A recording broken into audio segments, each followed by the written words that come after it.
Opinion SCO Summit India, Pakistan, and the curious case of missing fingers. Not every agreement inked from a position of strength translates into strategic triumph. The 1971 war is a telling reminder. Bharat's decisive victory split Pakistan, created Bangladesh, and saw 93,000 Pakistani soldiers surrendering in Dhaka, of the most humiliating defeats in modern military history. Yet, just months later, the Simla Agreement of 1972 exposed how battlefield gains could be squandered at the diplomatic table. Despite explicit warnings from then RA chief RN Kao to count her fingers after shaking hands with Zulfikar Ali Bhutto, MRS Indira Gandhi fell for his charm, unilaterally agreeing to release the Pakistani prisoners without even securing the return of Indian soldiers languishing in Pakistani jails. If all treaties signed from a point of strength are not success stories, then all treaties not signed aren't failures either. Last week, when Defence Minister Rajnath Singh refused to sign the SCO's joint statement on countering terrorism, he not only safeguarded Bharat's core security interests but also offered a glimpse of a country willing to stand firm alone if necessary in pursuit of its national priorities. The Defence Minister's conduct at the SCO summit reflects a growing confidence, maturity, and self-assuredness of the country while dealing with global powers.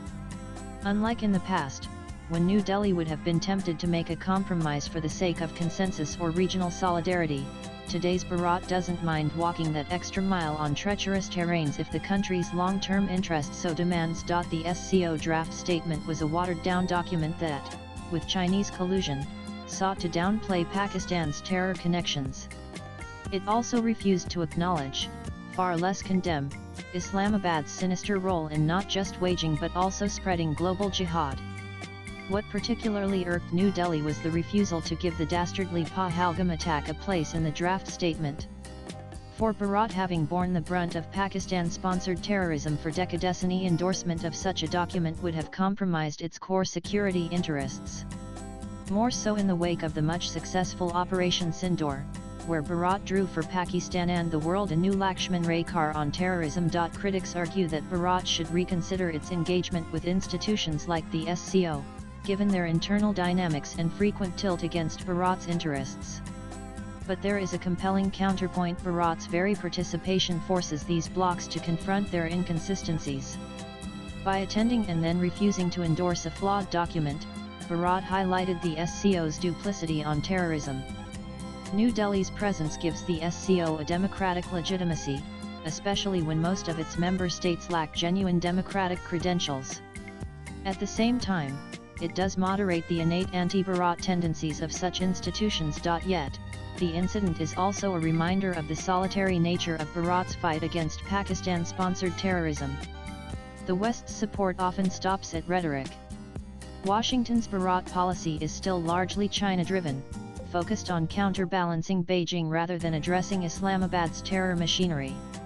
Europe, preoccupied with internal crises, besides being wary of disturbing its fragile equations with Islamic states, rarely ventures beyond routine condemnations, followed by an exhortation to both sides to return to talks. Russia, Bharat's time-tested partner and an SCO member, finds itself increasingly aligned with China, compelled by geopolitical realities and economic compulsions after the Ukraine war.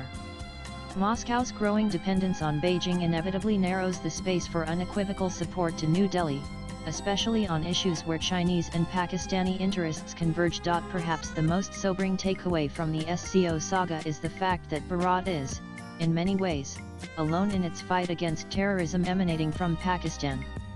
While Western capitals may occasionally put up rhetorical support in Bharat's favor, very few will be willing to shun, far less confront, Pakistan for its terror connections. However, the path ahead is not without challenges. Bharat will likely face more such moments where standing up for its core interests may mean standing alone. The international system is inherently transactional. Allies shift their positions, interests evolve, and moral arguments often give way to strategic calculations.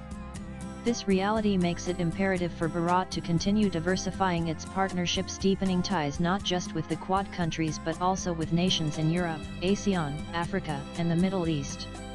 Simultaneously, Bharat must persist in exposing Pakistan's duplicity on terror at every available forum, denying Islamabad the international space it needs to whitewash its record. Be that as it may, the fact of the matter is that Bharat's conduct at the SCO summit reflects the case of a confident, self-assured, and sure-footed nation. Yes, there is this concern of finding itself isolated on the international platform, but one needs to see it in the larger context of Bharat rising at an unprecedented pace and scale that seem to be unnerving its friends and foes alike. Swipe left for next video. The next couple of decades will be critical. As Bharat continues its unprecedented economic and geopolitical ascent, it will inevitably unsettle entrenched interests, both among rivals and even some partners.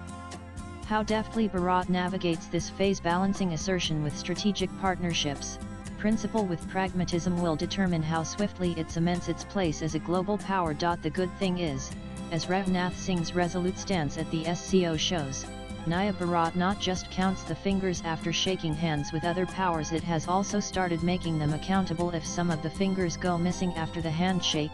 Latest blogs.